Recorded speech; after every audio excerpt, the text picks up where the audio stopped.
Imagine this. You finally decide to take the plunge, buy your dream aircraft, and start planning endless weekend flights. You picture freedom in the skies, blue horizons, and the thrill of piloting your own plane. But then reality hits. You realize that owning a plane in some states isn't just expensive, it's a headache from day one. Hangar costs, fuel taxes, over-regulated airspace, and limited airport access can turn your dream into a constant struggle. Today, we're uncovering the worst states to own a plane in America, places where pilots face huge challenges most people never talk about. And trust me, some of these may shock even seasoned aviators. First, California. Yes, it's sunny, it has beautiful scenery, and a massive aviation network. But California's hangar prices are astronomical, often rivaling or exceeding the cost of a used aircraft itself. Fuel taxes are high, and regulatory hurdles can be maddening. Airspace is heavily controlled near cities like Los Angeles and San Francisco, making even short flights a complex dance with ATC. The trade-off? You get incredible views and year-round flying opportunities. But your wallet pays the price every time you turn the key. Pilots often report spending more on parking, fuel, and fees than on actual flight hours.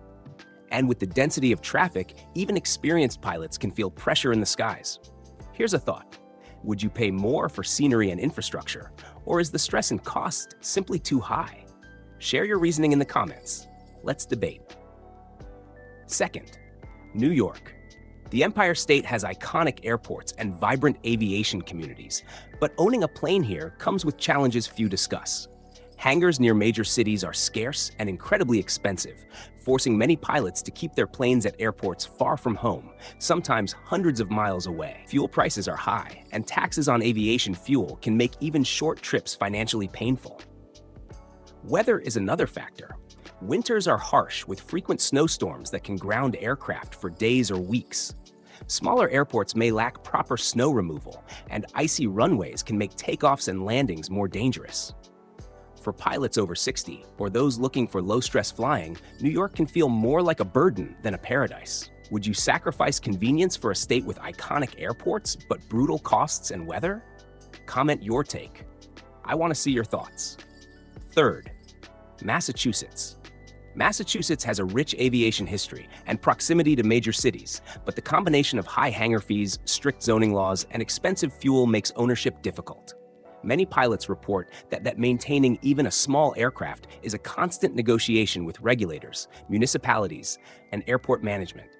Airspace around Boston is highly controlled, limiting flexibility. Weekend flyers often find themselves stuck waiting for ATC clearance, and casual flights over scenic areas become stressful rather than enjoyable. Pilots have to carefully plan every flight to avoid both airspace violations and costly delays.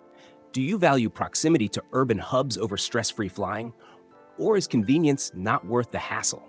Share your perspective below. Fourth, Illinois. Illinois has plenty of airports and strong aviation history, but pilots face steep property taxes, high fuel costs, and inconsistent airport infrastructure. Some airports have minimal services, making maintenance and fueling challenging.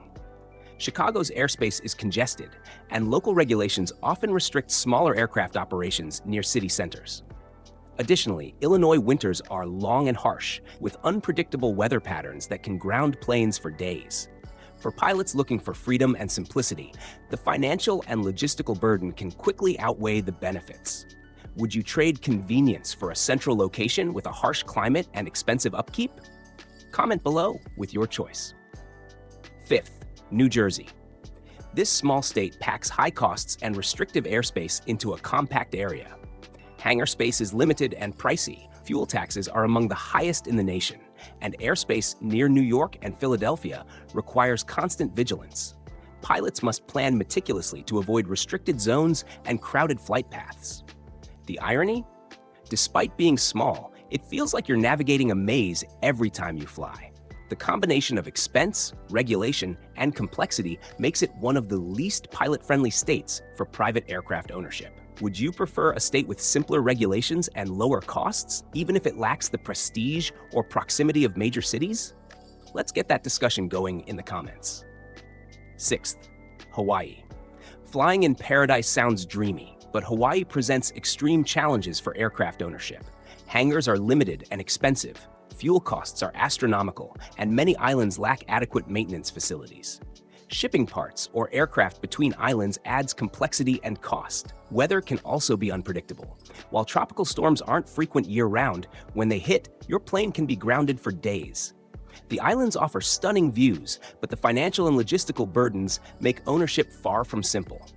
Could you justify paradise if your aircraft feels more like a financial anchor than a freedom tool? Share your thoughts below. I want to hear your reasoning. 7th, Connecticut. Connecticut has beautiful airspace and proximity to the Northeast Corridor, but pilots face steep property taxes, limited hangar availability, and expensive fuel. Many small airports are privately owned and charge hefty fees, making casual flying a luxury rather than an accessible hobby.